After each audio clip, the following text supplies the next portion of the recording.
લસકાણામાં આવેલ મહાદેવ મોબાઈલ નામની દુકાનમાંથી લાખો રૂપિયાના કુલ 30 મોબાઈલ ફોનની ચોરીના ગુનાને અંજામ આપનાર આરોપીઓને મુદ્દામાલ સાથે અનડિટેક્ટ ગુનાનો ભેદ ઉકેલી સુરત શહેર ક્રાઇમ બ્રાન્ચ ઝડપી પાડ્યા છે.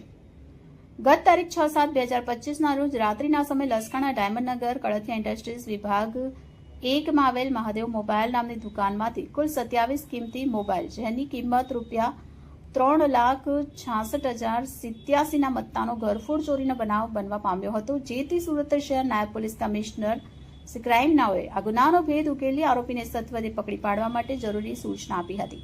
જે અનુસંધાને પોલીસ ઇન્સ્પેક્ટર શ્રીના માર્ગદર્શન હેઠળ ડીસીપી પોલીસ સ્ટેશનના ચેઇન સ્નેચિંગ સ્કોડ તથા એન્ટી આર્મ્સ સ્કોડના પોલીસ સબ ઇન્સ્પેક્ટરની ટીમના પોલીસ માણસો સાથે ગુનાવાળી જગ્યાને વિઝિટ કરી ટેકનિકલ તથા હ્યુમન ઇન્ટેલિજન્સ સર્વેલન્સથી વર્કઆઉટમાં હતા. આ દરમિયાન મળેલી બાતમીના આધારે સરથાણા શ્યામધામ ચોક પાસે ભોલેનાથ માર્બલની સામે જાહેરમાંથી ગરફોડ ચોરીના ગુનાને અંજામ આપનાર આરોપી શિવનારાયણ રામરૂપ નિષાદ અને અરવિંદ કુમાર સુખનંદન નિષાદને ઝડપી પાડી તેઓ વિરુદ્ધ ધોરણસરની કાર્યવાહી કરવામાં આવી હતી.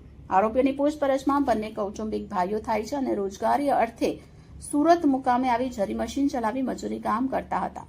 જેમાં સારા એવા રૂપિયા મળતા ન હોવાથી શોર્ટકટમાં રૂપિયા કમાવવા માટે જ્યાં મજૂરી કામ કરતા હોય તેની નજીકમાં મહાદેવ મોબાઈલ નામની દુકાન આવેલી હતી. જેમાં કિંમતી મોબાઈલ ફોનની ચોરી કરી વતનમાં લઈ જઈ વેચાણ કરી રૂપિયા કમાવાની યોજના બનાવી.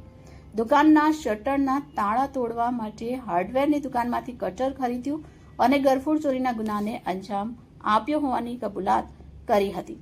આ ગુનાને અંજામ આપ્યા બાદ સુરત શહેર છોડી પોતાના વતનમાં જવાની ફિરાકમાં હતા. દરમિયાન તેઓને પકડી પાડી વણ શોધાયેલ ગરફોડ ચોરીના ગુનાનો ભેદ ઉકેલી કાઢવામાં સફળતા મળી.